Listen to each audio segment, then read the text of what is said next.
Imagine all of our legislators have been under even more stress as we get ready to kick off session on Tuesday, the 11th. The Women's Foundation is an organization that is dedicated to empowering and encouraging women to step into leadership. And by doing so, we know that women and girls are going to change how the world works. And so we're super excited to work with with all of the legislators that are with us tonight on advocating for issues that are going to improve the lives of women and girls here in our state of Florida. So thank you everybody who's joining us. And again, thank you to our legislators. I'm going to hand it back to Talia to get us kicked off. Okay, so we're going to start with opening statements from each of you. And if I just want to mention that if the audience has questions, go ahead and you can type them into the chat feature. And we'll start with Kelly Skidmore. Thank you. Thank you very much. It's a pleasure to be here. My name is Kelly Skidmore. I represent District 81, which is parts of Boca Raton, Delray Beach, Boynton Beach, Lake Worth, a tiny bit of Wellington, and then the Glades area. So the cities of Pahokee, Belglade, and South Bay. It's an honor to be here with my colleagues tonight to talk about these important issues. And I am pleased to be one of the sponsors of one of the pieces of legislation we're going to discuss this evening that I think is critically important as well. But I'm interested in your questions and really interested in having this dialogue tonight, right as we head up to Tallahassee for our legislative session. For those of you who can relate, I am in the middle of packing, getting all my suits ready so that I can drive up and be ready when we hit the ground running on Monday. So again, looking forward to having a conversation with you and answering any questions you have and digging deep into this topic. Thanks for having me. All right, Lori, you want to go next? Sure, thank you. Good evening, I'm Lori Berman and I represent Senate District 31. This is my 12th year in the legislature, 8 years as a representative, and now going on my 4th year as a senator. My Senate district is Central Palm Beach County. It's from Delray to Lake Worth, basically from the ocean to the turnpike. So I can't believe I'm going up for my 12th year. And this is a little bit of a unique year in that we're going to be doing redistricting. We do that after the census every 10 years. I've done it once before. It was pretty disastrous when we did it before, and the courts had to end up redoing a lot of the maps. So we'll see how it goes this time. We have a lot of big issues on the agenda. Hard to say, you know, we'll be discussing a lot, I'm sure today. It's hard to predict exactly where we're going to end up. You just never know when session starts, what's going to become the hot button as we go along. Some of the big issues that I see, we need to do something about the condominium, the Surfside condominium. We need to do something about property insurance. I'm sure all of you have had your property insurance rates rise. Unfortunately, I feel like the Republican leadership might do something about abortion. So we'll talk a little bit about that if you want. But it's always a time to buckle up. And now's the time to buckle up as we get ready to go to Tallahassee. And thank you for having me as part of this panel. And I'm so happy to be with this group. We always say Palm Beach County has the best delegation. And I think the showing tonight of all the people who are here show you that we care about Palm Beach County, and we're all happy to be here together with you. Great. Matt Wilheit, you want to go next? I would defer to Senator Polsky if you don't mind. Okay. Ladies first. Thank you very much, Matt. I am Tina Polsky. This is my 4th year in the legislature, 2 years in Kelly's position, and then now my 2nd year as the state senator for District 29, which is basically South and Western Palm Beach County. So Boca, all of Boca, I have Highland Beach, And then it goes up western sides of Delray, some Boynton, Lake Worth, all of Wellington, Belglade, South Bay, and I also have in Broward County, Parkland, Coconut Creek, and part of Coral Springs. So it's like all the Senate districts, very large. We are shooting for, after the redistricting, everyone to have 538,000 constituents. So that's a lot. And having to cover 2 counties is definitely challenging, but really, really interesting for me. And I really enjoy that aspect of it. So, we'll see what you guys want to talk about. Like Senator Berman said, you really never know what's going to become the hot button issue. I think one that's very clear that they want to talk about relates to schooling, really public schools, and continuing the assault on public schools. There's issues related to school board races. They want to make them partisan. There's issues related to how they run their school board meetings. I mean, talk about micromanaging.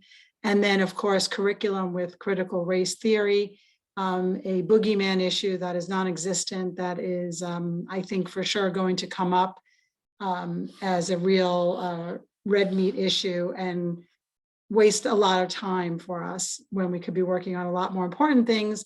I know that so many of us have really important bills that we're proposing. I'd say the bulk of what I'm working on is gun safety legislation. I have 4 bills in that arena this year. I will continue to work on that as long as I am in office.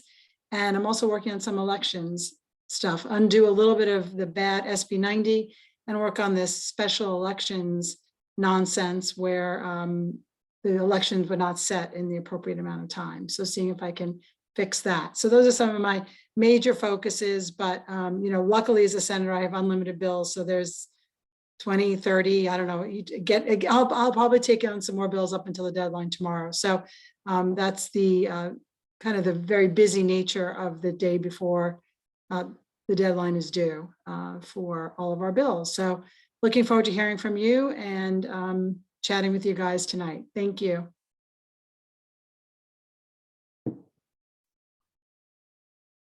Go ahead. Yes, please do. Okay, thanks. My name is Matt Wilheit. First of all, hello, everyone. Thank you for having me. I like it that David, Representative Silver's left, because now I'm the only guy here with a bunch of lovely panelists tonight. So thank you, David. I'm sure he'll be back. My name is Matt Wilheit. I represent the 86th district, which is kind of central Palm Beach County there. It goes from West Palm Beach at 95 and comes west through Haverhill, Green Acres, Wellington, Royal Palm Beach, Loxahatchee Groves, and unincorporated Palm Beach County. So unlike Senator Berman, I don't think we're actually going to do anything this year. We spent 6 weeks of committee weeks in Tallahassee. 1 turned into a special session. The other 5, I voted on a total of 2 bills in 5 weeks of committee weeks. So I think their only thing they're going to do this year is a lot of circles of talking about things, doing things, but they're only going to pass a budget and worry about redistricting this year, because it certainly doesn't seem like there's any effort to move forward any positive, good legislation this year. Although I'm sure each and every one of us has some great legislation filed, I'm not sure they're really going to hear anything. And I'm not trying to be pessimistic, but it just seems like at the rate we're going, like I say, with 5 weeks of committee weeks, heck, one thing we might be voting on, working on again, is obviously the gaming issue is going to come back probably because they couldn't get it done right the first time. And so things like that will probably come back that ended up in the courts. As Senator Polsky said, I think there is still an attack on schools. I mean, look at Senator Gruters has filed a bill to say that school boards can't limit time and anybody can say any derogatory things about school board members. Yet if you say one thing negative towards a senator or house member in committee, you're shut down. Or the hypocritical work that was done today by the governor that says anybody should be able to put "Let's Go Brandon" on their race car, but then he, as freedom of speech, yet he had a gentleman throw it out of his press conference the other day and arrested. So the hypocrisy is running rampant in Tallahassee this year. But we are going to go there with a positive attitude, try and work what we can to do to try and help each and every one of our Florida constituents and the in Palm Beach County. So I'm excited about talking about any of the issues that are important to you tonight, and I appreciate the opportunity to be here. Thank you. So we're trying to get David Silver's back on the line. So until then, we'll just move on. But no, actually, Talia? he's there, Talia. He's got it? If you can pull him over from the audience, he's under D. Silvers. Talia, while you're doing that, I inadvertently erased a question in the question and answer, and I said I would answer it live. So can I do that? There was someone asked a question about how our clerk of courts, Joe Abruzzo, wanted to release the files for the grand jury proceedings for Jeffrey Epstein. So I've spoken to Clerk Abruzzo, and I believe Rep. Skidmore has as well. So what we're doing is, it's too late to get a new piece of legislation in. We're working on an amendment to be able to allow the clerk to release that grand jury testimony. It's going to be very narrowly tailored to only this case because, we want to keep the respect of, grand jury secret proceedings, but because Epstein is passed and they were released to the Department of Justice, it seems like a unique circumstance, and we could tailor it just to that particular case. So our hope is that we'll find the right vehicle to add as an amendment, or we'll ask a committee to do it as a committee bill, because as I said, it's too late to come up with new legislation. And the only way that these files are going to be released is through legislation, according to the judge's ruling. So that will be myself and Rep. Skidmore working on it throughout session, but you're not going to see it as a bill number showing up in our profile. It's going to be more of a behind the scenes kind of thing and if it does work, then you will hear about it for sure. It will become quite public. Okay, I want to recognize David Silvers and allow him to give his intro. Thank you for that. Sorry about my I wasn't tardy. I was on time. I had an issue with the Wi-Fi here. So sorry about that. And thank you, Takeda, so much for helping me with getting me back on. I'm David Silvers, State Rep for House District 87 in Central Palm Beach County. I represent parts of West Palm Beach, Lake Worth, parts of Green Acres, all of Lake Clark Shores, and Palm Springs. And this is going to be my 6th year, not my 8th year. Sorry, they just get away with me. Like Senator Berman, 12 years before you know it, it's like you first, and then boom, 12 years. So it's an honor to be here. It's an honor to be in the legislature, and it's an honor to represent all of you in the state of Florida. So thank you so much for having me and having all of us here. And Matt, you're not the only guy here.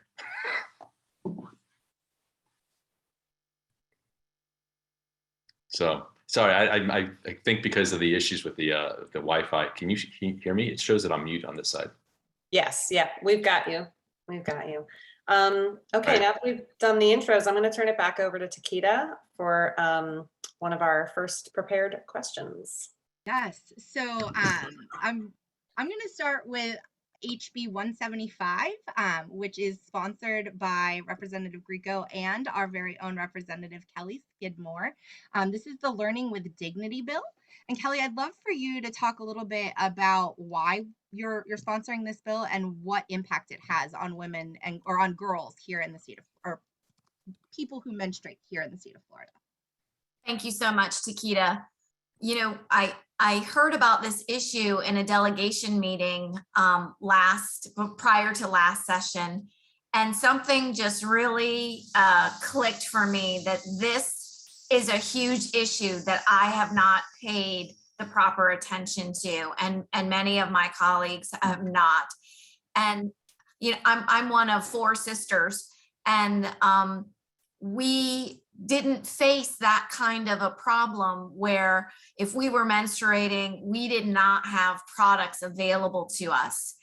And I think that so many of us don't think about the number of people who do not have the financial means to have access to those products. And it really just it hurt my heart. It came at me and shocked me. And I felt very strongly about it immediately. Representative Grieco from Miami-Dade has sponsored it for the last couple of years, and he was kind enough to let me be a prime co-sponsor so that I could help bring attention to this issue, bring light to this issue, and help be a voice for this issue. there's an inconsistent method across all of our school districts.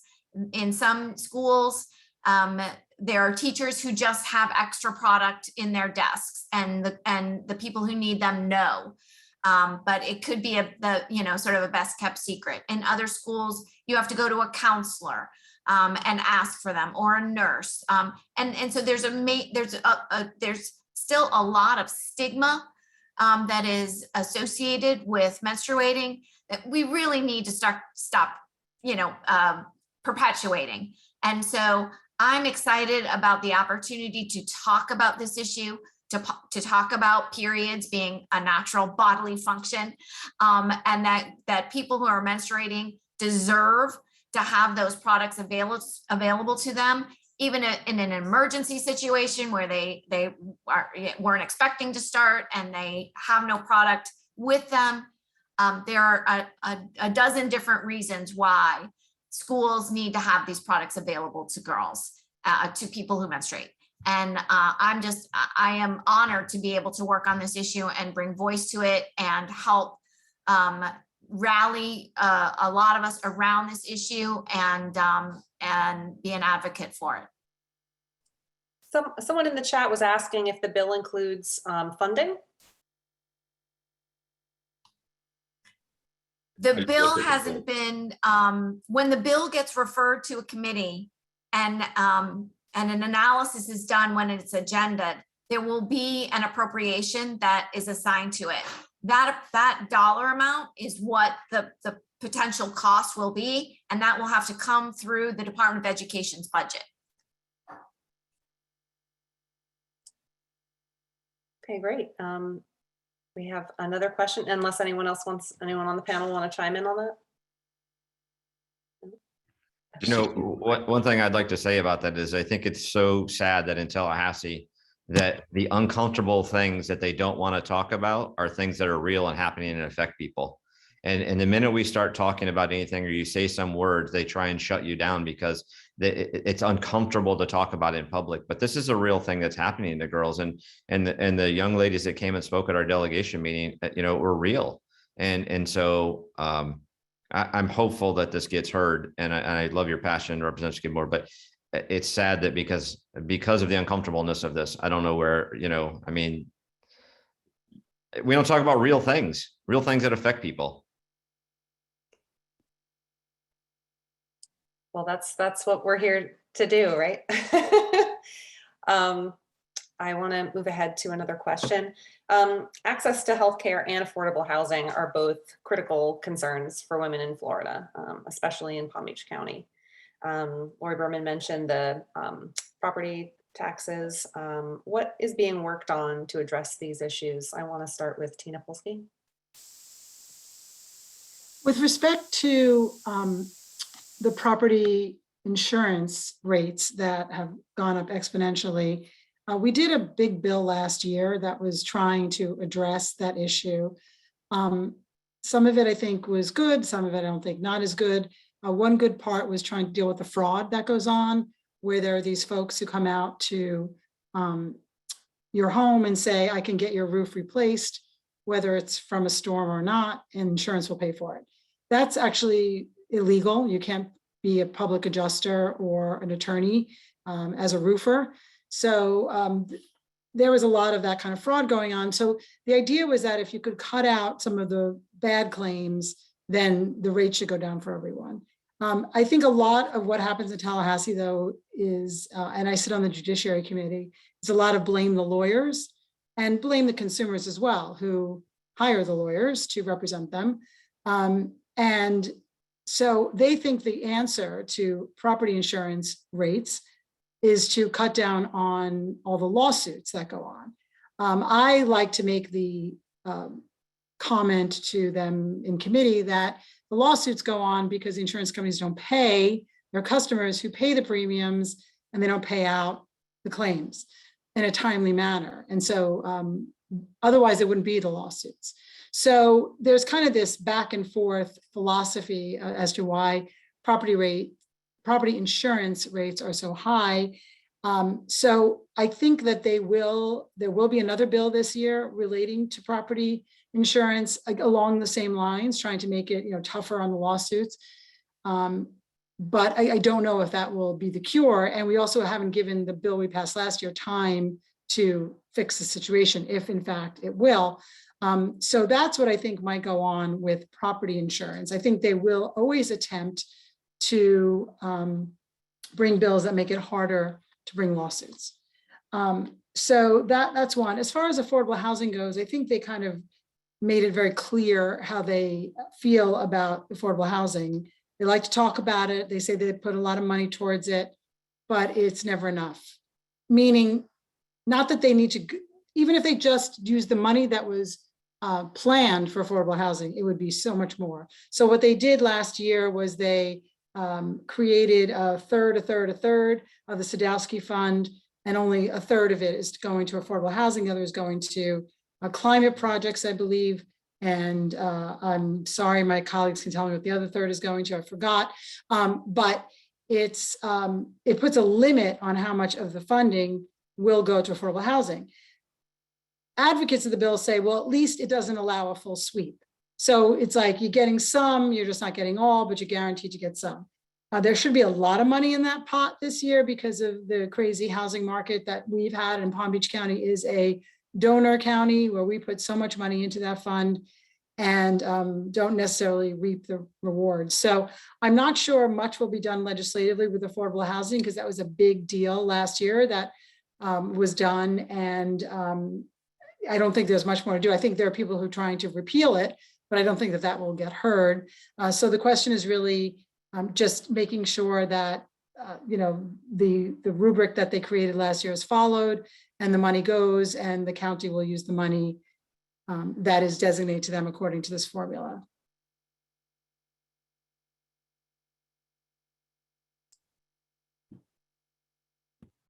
Can I make a comment on affordable housing? Go ahead, Representative Silvers. Thank you.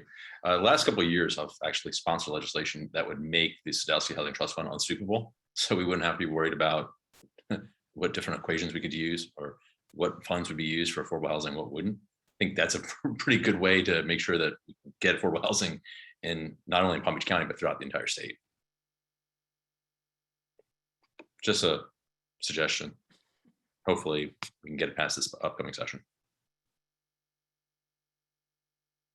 To me, it's one of those things in terms of the Sadowski Fund where when we had the Agency for Persons with Disabilities wait list, we just got rid of the wait list, so we couldn't talk about the wait list anymore. When we had Governor Scott, we just weren't allowed to say the words climate change, so that would make it go away. This is just such a similar strategy to me, to say, oh, we're going to make it so you can't sweep the money, so we can't be held accountable for sweeping the money. We're going to call it something else. We're going to permanently sweep 2/3 of the money, so you can no longer say that we're sweeping it. So it's just one of those games that gets played. They are sweeping the money. They're sweeping it now permanently, 2/3 of it, not going to affordable housing. Thanks, Rep. Yeah, that's the games that we play in the legislature. I think it's interesting though that the money they're taking away goes to a good purpose, which makes it even harder for us to say, but that needs to stay here. So Sadowski's an ongoing battle. Looking kind of to switch topics just a little bit is something that we've seen, hate crimes. They're surging across the country. Race relations are a major issue. Recent data really shows that hate crimes are actually at the highest reported total in over 12 years. But in Florida, there are some serious holes in our hate crimes law. And I know both the Jewish Women's Foundation and the Women's Foundation are members of the Hate Crimes Coalition here in Florida that's working to support the passage of a bill that will update the hate crimes law, because currently it doesn't actually cover religion. So if someone targets you because you're Jewish or if you're a woman. So there's clearly some major problems, and I'm going to turn it over to Senator Berman to elaborate more, since she is carrying this bill in the Senate for us. Thank you, Takeda. So first, it does cover religion. I have to say, it does cover religion. What it doesn't cover is gender, gender bias, and it doesn't cover disabilities, believe it or not. So if somebody is targeted because they're disabled, if somebody brings a hate crime against them, or does something, hateful against them and says, I hate you because you can't walk, because you're in a wheelchair, they're not charged with a hate crime. They're just charged with the regular crime, no enhanced penalties. And you have to recognize why it's so important that we do charge people with hate crimes, because we as a society want to set the record straight and want to let people know it's not okay to target someone because they're a woman, or because they're disabled, or because they have characteristics that can't be changed, such as race or religion, or even characteristics that they choose to change, such as transgender. We brought this bill for many years to try and update our statute, and particularly in light of the fact that a deranged individual went into a yoga studio in Tallahassee, Florida, and targeted the studio because he knew that women would be there and he hated women. And he killed 2 women and he killed himself. But had he lived, he wouldn't have been charged with a hate crime, because women are not a protected class. So the father of one of the women has really taken this cause on, and he's been amazing. His name is Jeff Binkley. They did not have a hate crimes law at all in Georgia. He lives in Atlanta. His daughter was at FSU.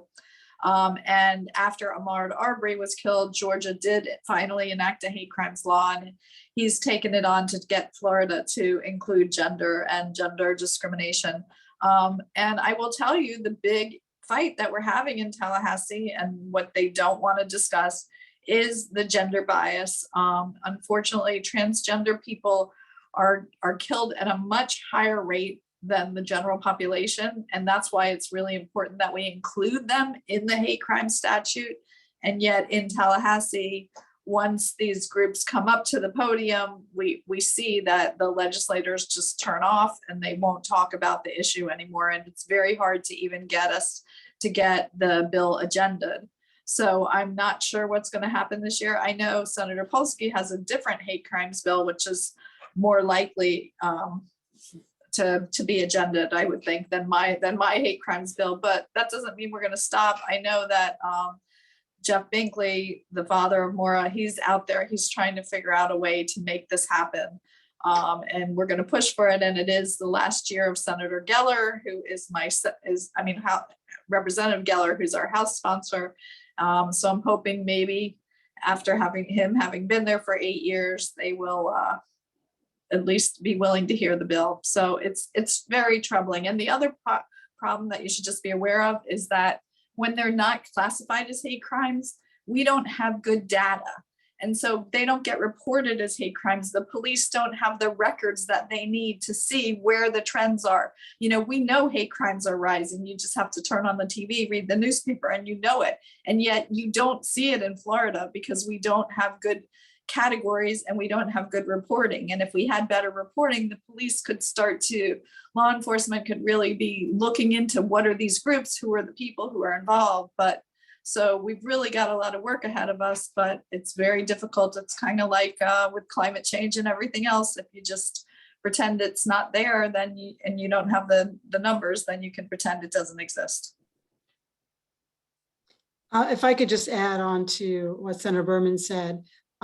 So I took a very small piece of this in response to what happened in Delray. After the city put the rainbow crosswalk in honor of our LGBTQ residents, it was defaced by a man who seemingly, was performing a hate crime. So when State Attorney Arenberg went to prosecute him, he was unable to use hate crime. He did, of course, prosecute for vandalism and I'm not sure what else, but he couldn't use hate crime because the current hate crime statute has to have an individual as the victim. So the city of Delray is the victim here and they are not considered an individual. So the law that I am proposing is very discreet, very small. It just expands the definition of victim to be a city, municipality, county, et cetera. And you could really see where this would come into play if someone painted a swastika on a city building.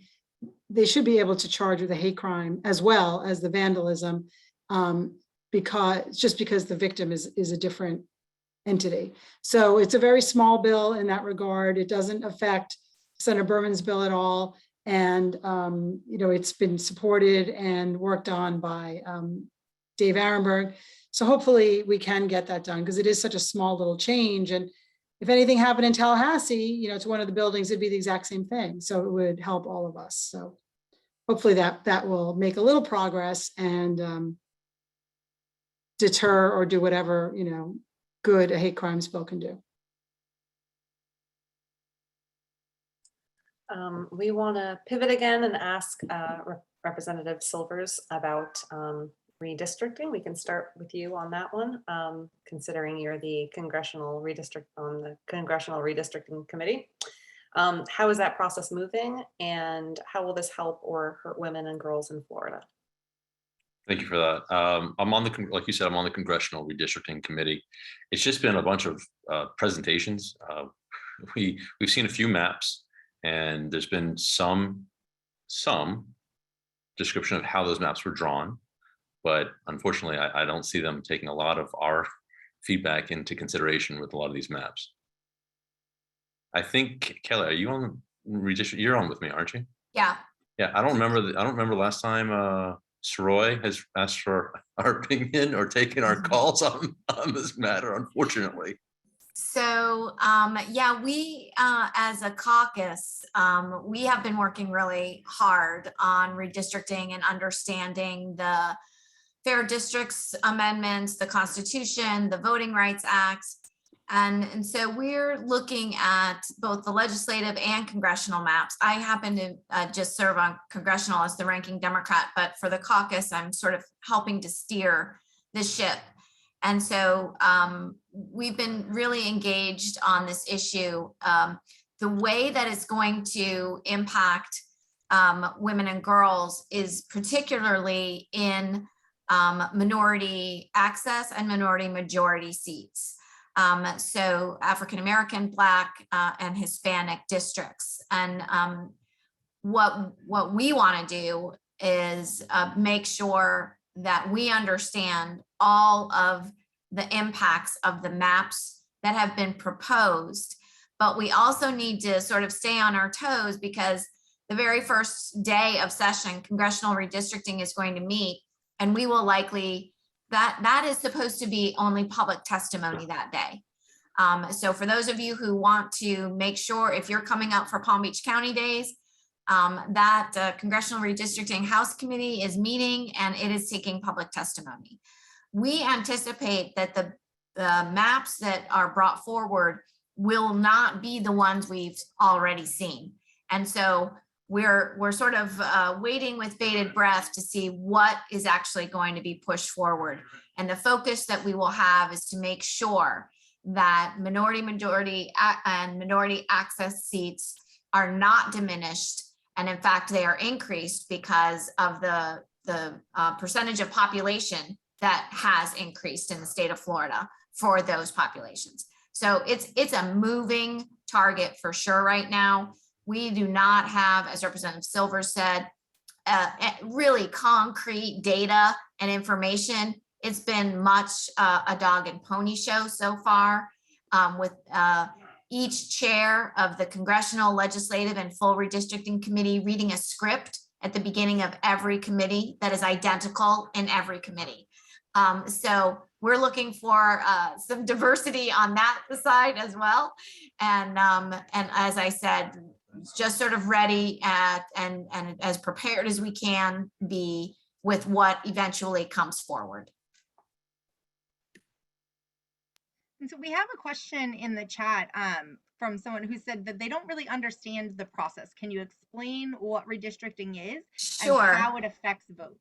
Yes, absolutely. Well, every 10 years, the census is taken, and using those numbers, the boundaries of every House district, Senate district, and congressional district is redrawn to get to an ideal population. So for example, Senator Polsky said it'll be more than 500,000 voting individuals in a Senate district. In the Florida House, it's 179. thousand, give or take, plus a few. On the congressional maps, the mappers have to draw the lines so that, and there are 28 congressional districts this cycle, because there's an additional district being given to Florida. New York loses one, we gain one based on population. Those population numbers cannot deviate by more or less than one person. So it is very, very calculated. It is very precise. On the legislative maps, the House and Senate maps, all the boundaries will get redrawn so that the districts contain more or less the same number of people. The courts would appreciate if the deviation was no more than 10%, but the goal is typically less than 4%. And the maps that we've seen are really right around between 1 to 3%. So this is a centennial process that we do. It's important in that it will dictate your representation for the next 10 years. And so that's why it's really critical that we get as many eyeballs on the maps and input from our communities as we can. I hope that was a sufficient explanation.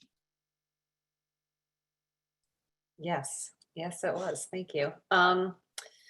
We do have another question in the Q&A asking if there's any traction to the bill to change school board elections to partisan. I can tackle that. And Senator Berman and I sat on the committee in ethics and elections where it was brought forward. So there are different ways that bills become law. And one of them is through the constitutional amendment process brought by the legislature.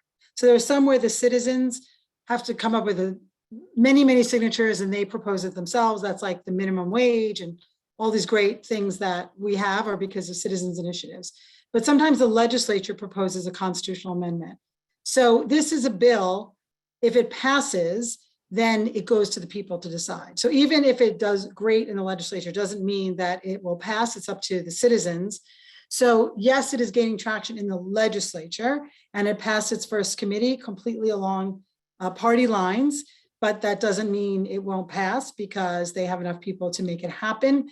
It is possible, depending on the math and who's there that day, that it doesn't pass the full chambers because it's a 2/3 vote, I think.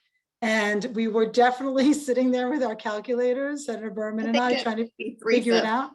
It might be 3/5. We were trying to figure it out. And maybe if a Republican is missing that day, then it's possible because we lost a senator. So we only had 16 and now we have 15 because Senator Thurston resigned to run for Congress. That seat will not be filled during session. So we're only 15 out of 40, well, excuse me, 39 now. And so it is the very slight chance that we could kill it in chamber. It would be easier on the Senate side than the House side. But really it would be up to the citizens to stop it and vote against it. It has to be over 60% to pass, to become law, to make school board races partisan, which obviously we think is a bad idea. And the Republicans like it because they're just trying to shake up school board races. They put a lot of people in these races and it's like the new frontier for them. And so I think what it really comes down to is they were very surprised in some red districts that they went against the governor, like Sarasota, for example, where Chair Gruters is from, who is the one sponsoring the bill, that they went against the governor. And it was a ruby red district. So they don't like that there are like these sneaky Democratic types on the school board, even though they may not be Democrats at all. But they want to make sure they have like purebred Republicans on the school board. So that is, I think, the status update on that particular bill.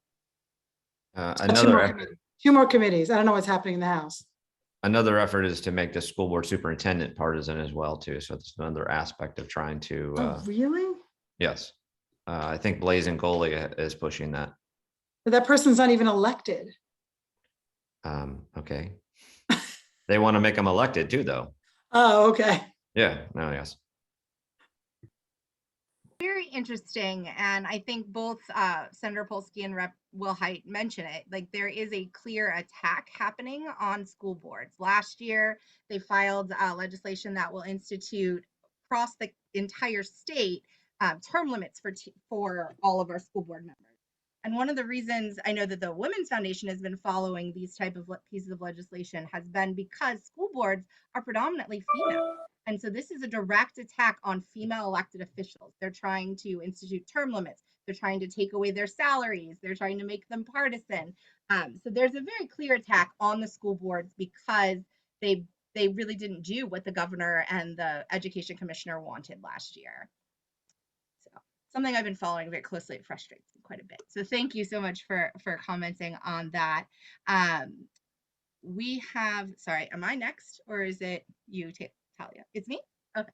So our last question, and I'm kind of going to open it up to everyone because it's a little bit more broad, but we, in January of 2021, under the Florida Women's Funding Alliance, we released a report on the status of girls in the state of Florida.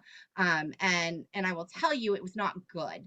We showed at every single level that Florida is at a D- in how we're working with young girls or girl identifying individuals. And specifically that's in mental health, that's in access to education. And the thing, I think one of the most terrifying things that came out of our research is that 1 in 3 girls does not feel safe and do not feel they have someone to speak to. So that is obviously clearly something we talk about a lot, mental health and access to those type of services. There's a lot of other things in those reports as well, but I would love to just kind of get your general approach to what you think it's going to look like this year for the legislature and how it's going to affect girls. Specifically, our report showed girls that are struggling the most are girls of color, so from minority communities, immigrant communities, rural communities, and then our LGBT identifying students. So I'll start with Senator Berman. We'll just start it alphabetically. What do you think this is going to look like for the 2020 session? I don't think it's going to look like anything that we want it to look like. I will tell you that much. In all the time I've been in the legislature, we've been in the bottom of mental health funding, and we put some money in, and we will be putting more money in. And I have to say, you know, that's been something the governor's wife is supporting. So that's good because it means we get a little more money for mental health funding, but not enough.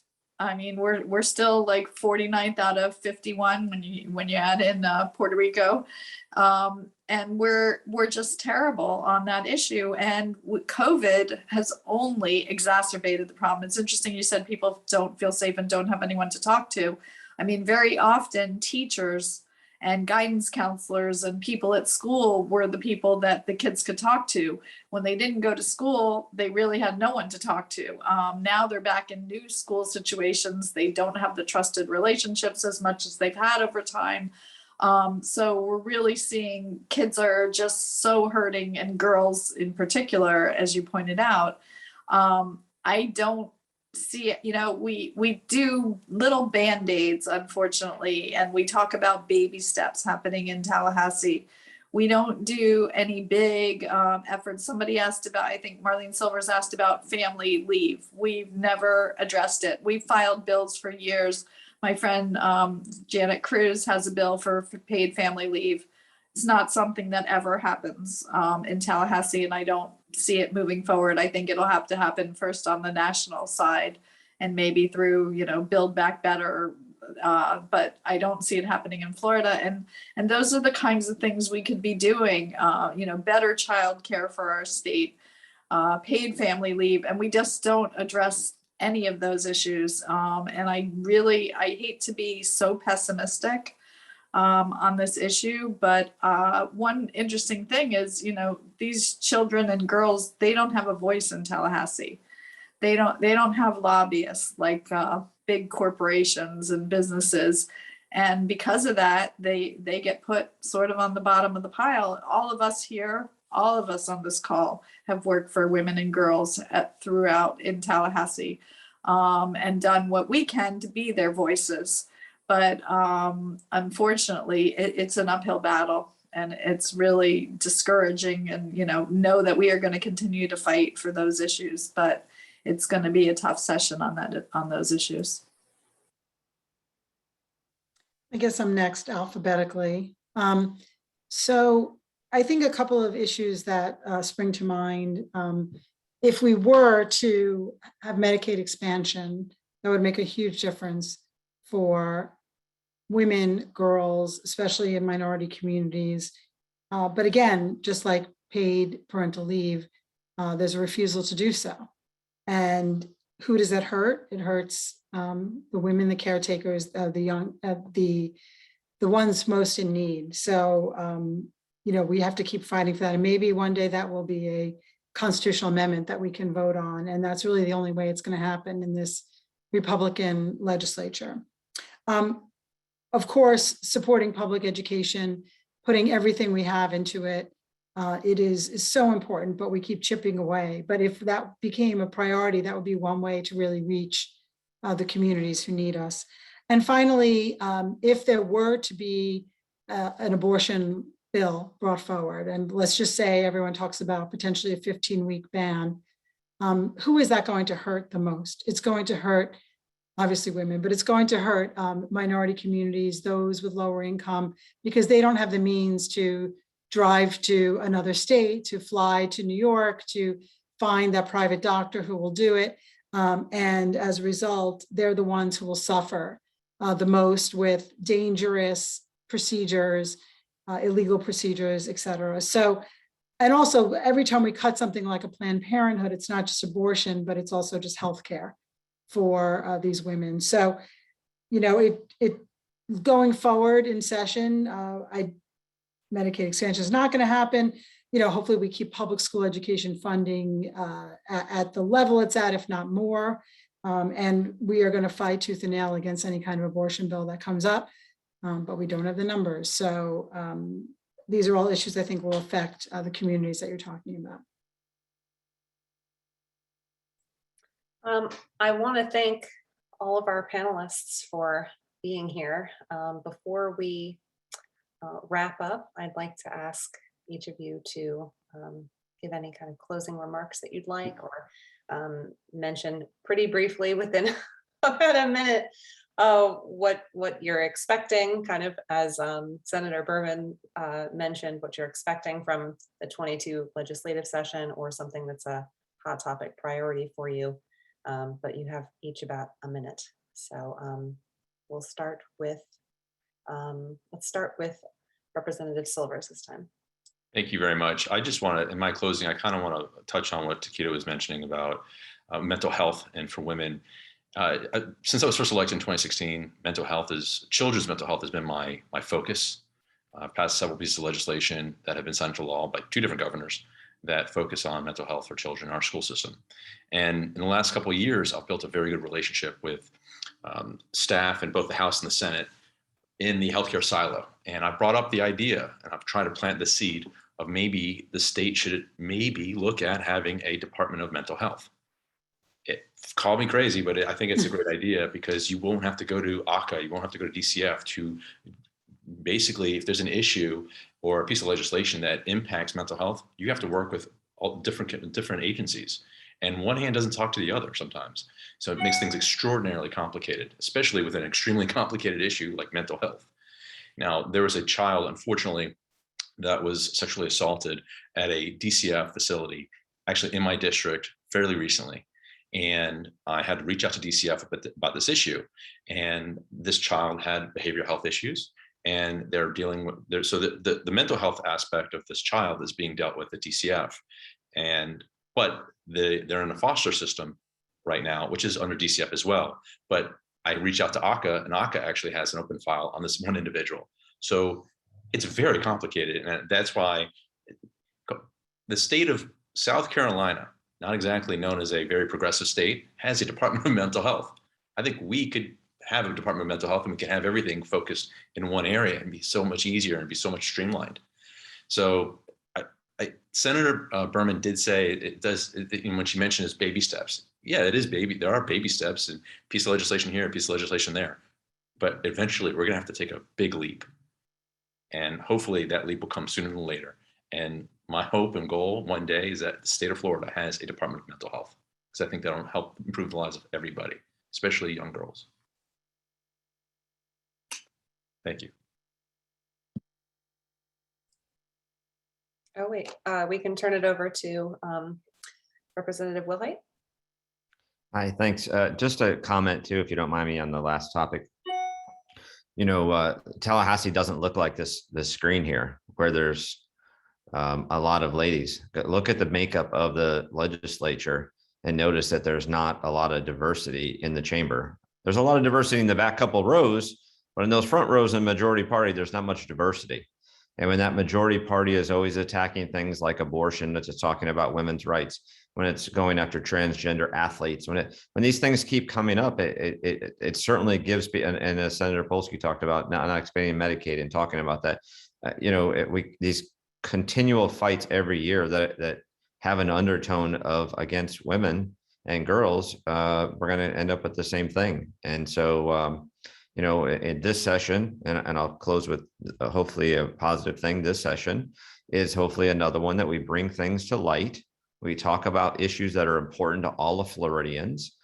We say the uncomfortable things and talk about them. And hopefully we continue to elect people with more open minds, and that will work on issues and not work on party. You know, I'm saddened. I'm very concerned though for the future though, because I'm seeing a lot of members that are in the, first of all, in the House, another member on the, that I think was a little more moderate in the House today announced that he won't be seeking re-election. And so what do we get that replaces that? You know, the bottom third of the state of Florida and Dade, Broward, and Palm Beach is 100% different than the rest of the state, and they don't recognize that. And we make up a third of the population. And so it concerns me about the future of where this is going in Florida, trying to make, you know, we considered ourselves purple, we're moving more red, and we have someone that lives a few miles from all of us here that continues to try and put a wedge between us.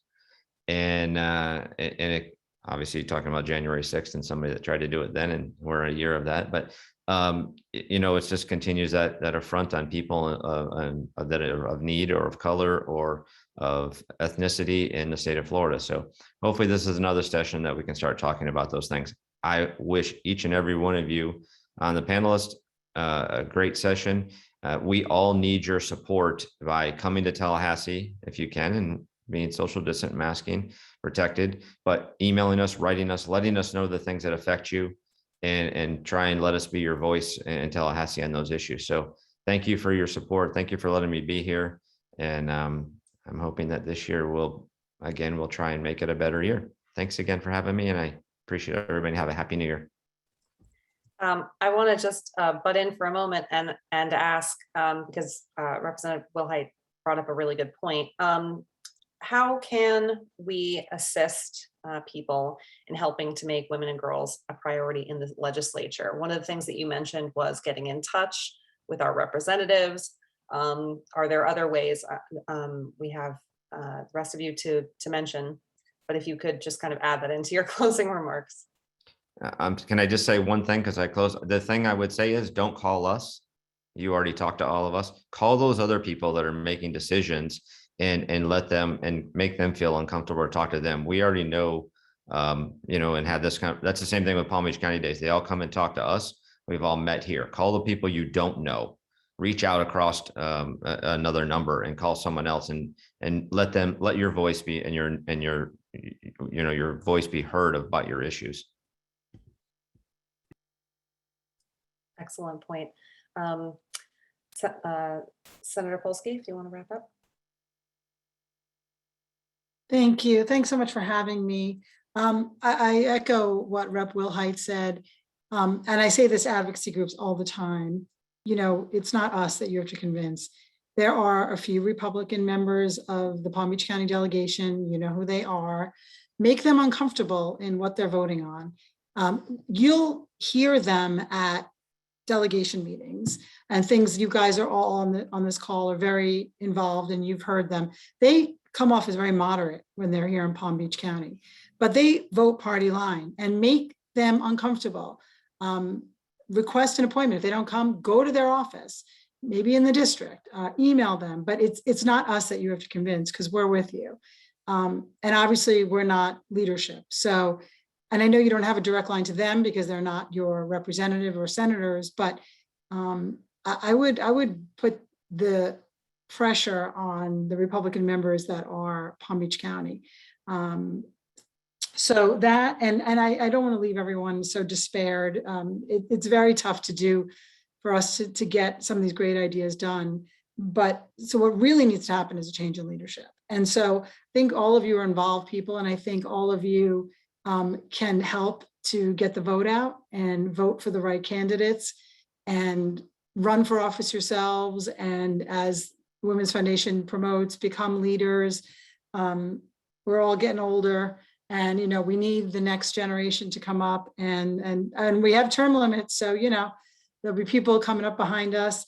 And so, but I find that when I get upset or depressed about these things, if you put yourself into working towards your goal and volunteering and making calls and getting the vote out, that at least you feel like you're doing something. And really, it's the only way to make the kind of changes that you're talking about. So thank you all for being dedicated citizens, and I appreciate all the work that you do, and please continue to do it. November is not very far away. Thank you.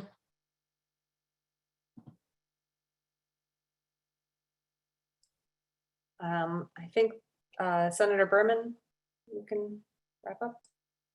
Thank you. So I do have a couple good pieces of good news to report, so that we don't end on a totally down. I have a human trafficking bill, and it's just like it is kind of around the edges. It is baby steps, but anything that we can do is good. I'm working with Dave Ehrenberg on it, and what the bill says is alcohol is considered a substance that they use to get these girls to act and to be in part of their human trafficking rings. And because right now only drugs are listed. And it also talks about raising the crimes for people who have houses where they keep the children or the people who are being trafficked. And it's being heard on Tuesday of next week in its first committee in criminal justice. And many of you know about Grayson's Law, which is a bill, just real briefly. I don't want to go into all the details because we don't have a lot of times, but what it was, there was a young boy in Broward County. The mother had joint custody with the father of the child. The father was threatening to kill the mother, to dismember the mother. The mother went to court and said, I don't want to have to bring the child to his father because of this. And the judge said, the way the law is written, he threatened you, not the child. There's nothing I can do. She brought the child, he killed the child, and he killed himself. So we have a bill to address that, and that will be heard. I've been told by the committee chair that will be heard the second week of session. So we've got some good bills that are at least starting to move forward a little bit. So that's the good news. And those are, we're talking about women and children. Those are good women and children bills. So hopefully, what I need is for all of you to be advocating for those bills. I know I saw there were letters that went around from some of the women's organizations about the bills saying who to call. Keep up, follow those, and make sure that you advocate to the committee chairs and everybody on the committees to vote yes on these bills, and so that we can keep them moving forward. So thank you for everything that you guys are doing. We really appreciate it. We're buckling up. We're ready. We've got our gear ready. We're going up there to fight. We'll continue to fight for women, for children, for people who don't have a voice in Tallahassee. And thank you for joining us in that fight. All right, who did we miss as an outro? Okay, go right ahead. Thank you so much, Talia. Thank you, Takeda. Thank you to the audience members and to my colleagues. I want to just briefly answer the last question with a couple of things. Medicaid expansion, of course, that Senator Polsky brought up would clearly help, but also focus changes on kid care, maternal health. The budget is going to be huge. There is a lot of money in the Florida budget, and prioritizing that is where there can be impactful work done. So whether it's the Promise Fund that helps women get mammograms and cancer screenings, and or if it's the Falk Center for Mental Health or the Caregiving Youth. You know, these are organizations that are all helping. These are organizations that are requesting funds from the state of Florida. So those are the ways that we can help. We can sponsor those appropriation requests. We can help shepherd them through that process. I am the House sponsor of the sex trafficking bill with Senator Berman. It's a great bill. I'm excited it's got a hearing. I also have a foster care bill of rights bill with Senator Osley, and that takes some of existing law, puts it all together, and requires the multiple agencies that deal with foster kids at an age appropriate level to make sure they know how to be an advocate for themselves, that they have a hotline to call, that they know what sex abuse looks like, that they know what neglect looks like, and that they have someone to call when those things happen. So there are good things, many good things that we do every day and we work on every day. Your support, knowing that you're helping back here in the district and supporting our efforts means the world to us. We know who we're fighting for and we know who we're fighting with. Thank you so much for your great questions. I look forward to having a successful session, fighting off the bad, supporting the good with you guys right there, pushing us forward. Thank you. So I just want to thank everybody again. We touched on a lot of topics that impact women and girls in the state. We're very excited that you could all be here tonight, and thank you so much. Have a great night. Thank Good you. night. Good night.